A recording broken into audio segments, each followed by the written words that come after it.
Hello Anglopians, I'm back with another bit of historicity, and it's to do with these Emerald Isles of Britain which I live. And it's to do with Queen Elizabeth in 1558. Before I get on to that, I don't know if you've seen the statistics in GB News of how many house burglaries are solved, which is only 8%. So 92% of house burglaries are unsolved. That's quite atrocious statistics. And they say, trust your government, they will do you right. And they say, trust your police, and they will solve everything you need them to solve, and they'll protect whatever you need them to protect. But with 92% unsolved house burglaries, so it seems like a very profitable business to do house burglaries these days because they're unsolved. But with Queen Elizabeth in 1558, she said, give fair play to the fellow man, and religion became an individual's choice and right, and a man's house became his castle. So a lot of us know that phrase, and we still use that phrase till this day. My house is my castle. So if my house is my castle, I should be able to protect my castle in any means possible. But we're not allowed to do that at all. In America they can do it. They're allowed to protect their property and whatever they own. And even some could go a bit further in America, depending which state you're in. But in Britain, we're not allowed to protect anything. Even if you try to protect your own house and your own castle, you can get done for it. Even if they come in to do harm upon you, and you defend yourself, and you end up obviously really, causing that person much harm, that you can be done for this. But there's no police to be found, and even if you ring the police, there's no major response, because the majority of them are all being let off. And it makes you wonder what is the actual statistics of how many police there is on the streets, inside the, what America's term, precincts. I think that's it. But the stations of Britain, how many police there actually is. So yeah, Queen Elizabeth, that term came from her. A man's house is his castle. And she goes even further, because with Britain, before 1558, Britain was a weak nation, because the Catholics and Protestants were at each other's necks over beliefs of the Bible. And with them being at each other's necks, it made us a weak nation. And so we, like, basically right now, we already can see it with all different sectors of religion which is in our country. Look how weak it's made us. Like, we can't even come together or band together because the beliefs of religion, when it's all just down to the Bible. You shouldn't be a Catholic, Protestant or anything like this. It's down to the Bible. It's our individual. The Bible itself is an inheritance to us Anglo-Saxons. Without Elizabeth, she gave rebirth to the Anglo-Saxon race, which we are, and made Great Britain that Great Britannia, what we all know, which we're not allowed to speak about now. We have to be shameful of our history and what we did, which was amazing and basically unbelievable. Probably in about a couple of centuries, say a few hundred years down the line, and these become legends, probably won't even be believable at all. Yeah, but Queen Elizabeth. So the Spanish, the Catholics of Spain, right, which are the mistress of the seas, wanted to conquer Britain. And the Queen Elizabeth, with their small fleet, I think it's of 140 ships, and I think 30,000 men and 3,000 guns on them ships. And we didn't have many casualties, or many ships didn't get sunken, and all their ships of Spain got absolutely demolished, and they got pushed up towards, I think, northern coast of Scotland. And with the weather, and basically a storm came upon Scotland and destroyed what ships were there and sunk them. and I think it was only around about 54 ships what actually got back to Spain. And with the several attempts by the Roman Catholic Church, which is in Vatican, and the Catholic Spain, with all them several attempts on Britain, it actually made the Catholics and the Protestants come together in Britain under one nation. So we became that great Britannia, what we all know and love, and we should be proud of our history. And even that is still in our blood, still runs through our veins. Even though they don't want you to be proud of it, that you should discard it, like yesterday's dinner. So it's actually amazing when you read the history of ancient Britain, and actually what they did and what they conquered. So, and with that great fleet of when Queen Elizabeth died in 1603, we risen like a phoenix. That old Barati, Phoenician, Israel, which is us, known as Britannia, was like an old phoenix, what sunken and died in the east, risen in the west like a phoenix, and became Britannia, and ruled the waves, the seven seas, and ruled the third world, basically 3/4 of the world. We conquered it, but now we should be ashamed of it. I think not. We be proud and proud and proud, and we never forget it.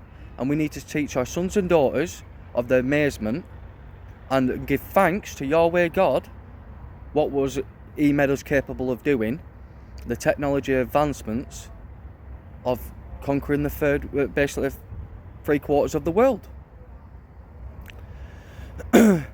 So yeah, and with the papacy, that ended up declining after that. And even with the Knights Templars, that was all to do with the Vatican. And all people love the Knight Templars and all that, but end of the day it was to do with the Roman Catholic Church. And don't think they're something good or anything like that, because no Pope speaks for God or God Yahweh. No, it's just wrong. Majority of the problems what has been caused is by the Roman Catholic Church. When we tried it, this one of the things what we should have never done when we was conquering the world, that we should have never forced people to bow down to the Bible. Yeah, they could know about the Bible, it was their choice whether to read it or follow it, but we shouldn't have forced them, of these third world countries, of this mixed multitude. It should have never been done that. So yeah, with that being said,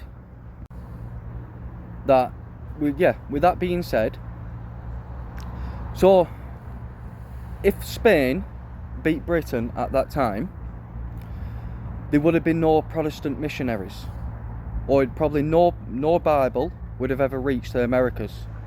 So the English settlement or the British settlement in America would have never taken place. So there would have been no America. So all down to Queen Elizabeth, there would be no America, because Britain is the motherland of America. I know they like to say Russia's the motherland, but Britain is the motherland of America. And what basically out of many became one. All the tribes of Israel came to America, from Scandinavia, from Germany, Britain, Holland, Spain, so on and so on. All the white nations went to America. Out of many became one. And that's what's the slogan, what we know on the Great Seal of America, with the all-seeing eye. And we've all been led to believe like it's something evil, but at the end of the day, that was a promise from Yahweh. That's why you've got the capstone just above the pyramid, which there's 13 courses going up, which is 13 tribes, and that capstone ain't fully touching it, because they're waiting for that final promise of the second coming. Yahweh's all-seeing eye. But yeah, if it weren't for Queen Elizabeth, the papacy would have won of the Roman Catholic Church. And even till this day, they're still doing it. They've still got a great hand in what they're doing. I think it was 20 million in America got given basically citizenship because they converted to Catholics. And I think they weren't that long ago, maybe a decade ago, I think they did it again. But how many immigrants here? Or illegal aliens, even in the land of Britain, what have been given citizenship under religion? But at the end of the day, the Bible only portrays to us white British men. It's simple as that. People don't like to hear it. And even when you read Isaiah, I think it's from chapter 40 and onwards to 66, that there's no Jew mentioned. It's just clearly speaking to the Isles, which are in the west, which is here. And this goes out to the Gentiles with a capital G. So yeah, it's Queen Elizabeth.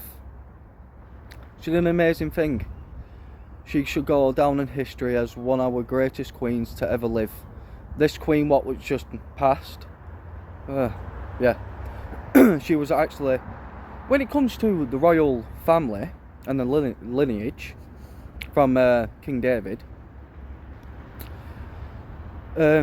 she were actually the final line, because Charles, what's right now, isn't the legitimate king of this land. Isn't.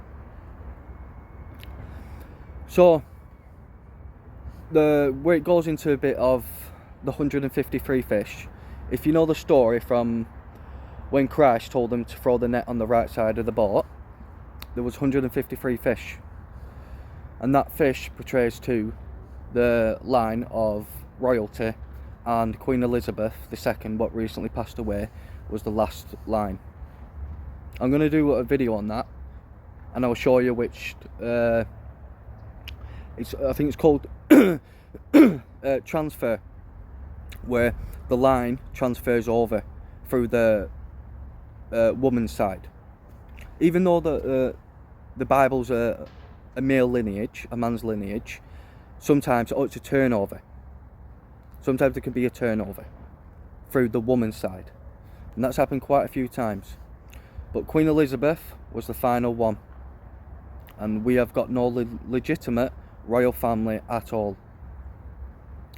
But yeah, with that being said, I hope you like this video. I'm not sure if people are watching this, to be fair, but if they are, fair dues to you. But like I say, be prepared, not scared, because what's to come. Donald Trump's kicking off again. He's causing a blockade in the Strait of Hormuz. So if that brings another delay, there's already a delay of probably a month of oil when the war started. So I think with the 10th of April, when we got Europe and Britain got the last supply. So expect things to rise up in oil. So when that does eventually happen, food's going to get more strife, get more expensive, life's going to be more difficult, like my previous video. No oil, no life. So we're being a blockade, no ships can come and go. So it's just creating more delay and more strife. So yeah, like I say, be prepared, not scared for what's to come. We've still got time. I can't say how much time, not even the angels in heaven know of that day. So and there's no man on earth what could tell you what that day is going to be. But either way, there is signs in the heavens and signs on the earth which tell you that day is getting closer and closer, and it is getting closer and closer day by day. But yeah, keep yourself safe, love your family to your core, make sure you protect them with all your might, and pray every day the 91st Psalms of the Bible. And yeah, your way bless, keep safe.